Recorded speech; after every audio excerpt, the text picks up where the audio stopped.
Madame la Présidente, Monsieur le Premier ministre, chers collègues, nous avons devant nous le pire gouvernement de la Ve République. Un gouvernement antisocial, un gouvernement réactionnaire, un gouvernement illégitime. Ce gouvernement doit partir. Le président Macron qui l'a installé doit s'en aller, qu'il dégage tous. Et face à ce pouvoir, il faut une vraie opposition. Pas une opposition en papier mâché qui fait des effets de manche, qui fait trembler le Premier ministre, mais de rire. Tout ça est une pantalonnade. Ce gouvernement détruit l'État et le bien public. La cure d'austérité la plus violente jamais vue. 25 milliards de coupes budgétaires. Tout y passe. Logement, éducation, enseignement supérieur, santé, emploi, collectivités locales. C'est l'asphyxie. Notre pays n'a pourtant jamais été aussi riche, mais ce gouvernement le clochardise pour mieux financer des cadeaux fiscaux à ses amis.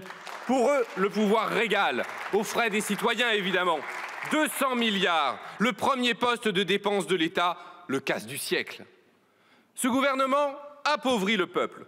Payer plus et gagner moins, encore et encore. Hausse des prix de l'électricité, hausse des prix de mutuelles de santé, augmentation des taxes pour les petits entrepreneurs, artisans et commerçants, taxation des alternants. Et d'autre part, baisse des APL et de la prime d'activité, réduction des droits et radiation des chômeurs, travail gratuit pour les allocataires du RSA, baisse de l'indemnisation des arrêts maladie et gel du point d'indice des fonctionnaires. Pas d'augmentation du SMIC et des salaires et la retraite à 64 ans. Ce gouvernement fait les poches des travailleurs pour gaver les actionnaires et les milliardaires. Ce gouvernement se fiche de l'écologie comme de leur première chemise. Le Premier ministre y consacre à peine 1 minute de son discours de politique générale et il baisse tous les crédits alloués à l'environnement. Rénovation thermique, électrification des véhicules, énergie renouvelable, fonds vert pour les collectivités. 2 milliards d'euros en moins par rapport à 2024. Ils attaquent toutes les agences et les normes environnementales. Ils sacrifient la planète et les générations futures sur l'autel de l'austérité et du profit. Ce gouvernement parle comme l'extrême droite. Et ils veulent appliquer le programme de l'extrême droite. Islamophobie, xénophobie, racisme, à tous les étages.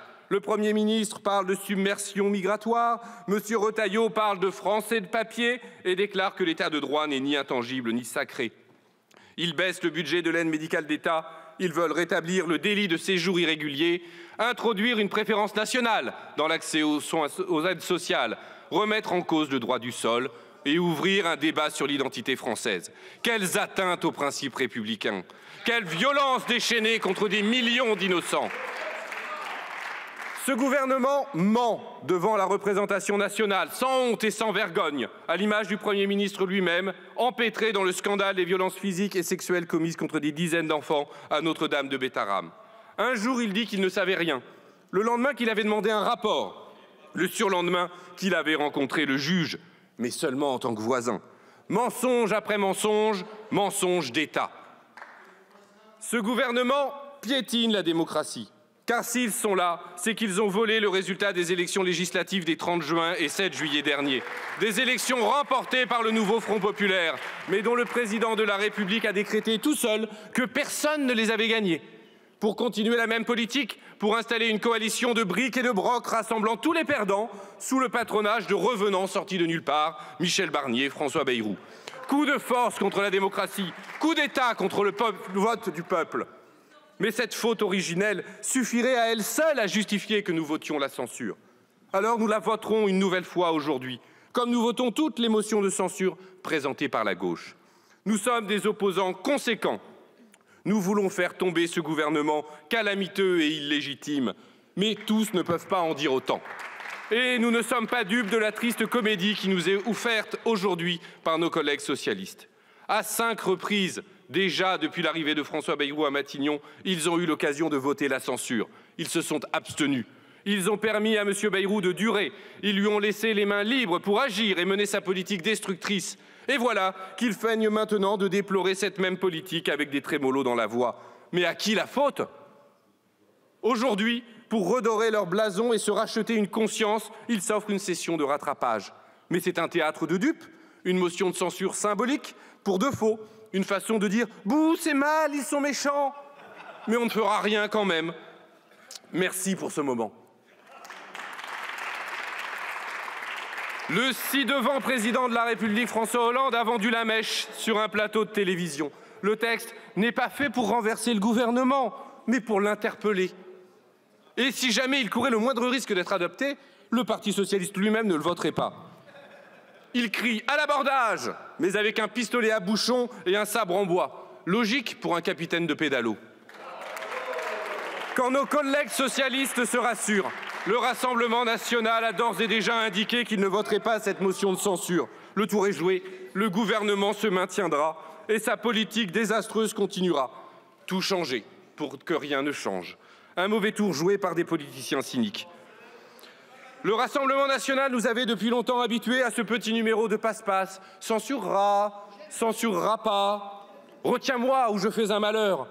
Avant les élections, il promettait de faire tomber le vieux monde, comme le disait M. Bardella. Depuis, ils sont devenus la première béquille du système. Ils ont même conclu un pacte avec le camp Macron pour laisser faire la nomination de Richard Ferrand au Conseil constitutionnel. Ils veulent devenir respectables, s'attirer les bonnes grâces du grand capital et se contenter d'y rajouter une bonne dose de racisme pour attirer à eux un peuple égaré. C'est misérable. Voilà que les socialistes rejoignent les rangs de ceux qui font semblant de s'opposer, mais apportent en réalité leur soutien tacite au gouvernement. Ils se trappent dans des grands mots. Responsabilité, compromis. Mais la vérité est toute petite. En refusant de s'opposer frontalement au gouvernement, ils croient pouvoir séduire les déçus du macronisme. Certains croient sincèrement à cette stratégie. D'autres ne l'adoptent que pour préparer un futur congrès. Mais tous veulent gagner du temps. Car sans candidat ni programme, ils ne sont pas prêts pour une nouvelle élection. Politique à la godille, calcul à la petite semelle. Ces combines inavouables ne mériteraient que le dédain si leurs conséquences n'étaient pas dramatiques.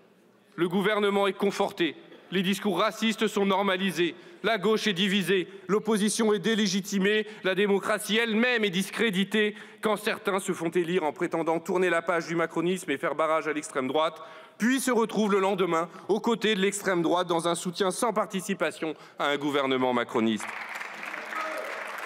Le peuple est condamné à la perspective de subir 2 ans de plus de malheur qui déroulent le tapis rouge au Rassemblement national. Ceux qui prennent cette responsabilité devront en répondre devant leur conscience.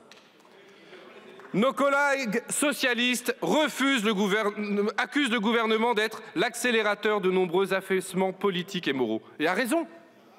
Mais ne le sont-ils pas eux-mêmes? Quand on prend au sérieux l'engagement de défendre ceux qui subissent dans leur chair la violence sociale et le racisme, on ne se contente pas de jouer une pièce de boulevard. Quand on prend au sérieux la menace de l'extrême droite, celle dont les groupuscules ont assassiné Jamel Benjabala, ont poignardé un syndicaliste, ont chanté hier encore « Paris est nazi » en pleine rue, on ne se contente pas d'une motion de censure symbolique. C'est indigne. Nous ne serons jamais de cela. Nous restons fidèles au programme du nouveau Front populaire, un programme de rupture, pas de compromis avec la politique d'Emmanuel Macron. Nous combattons la politique de casse sociale et la banalisation du racisme, vraiment, sans faux semblants, sans relâche, sans compromission.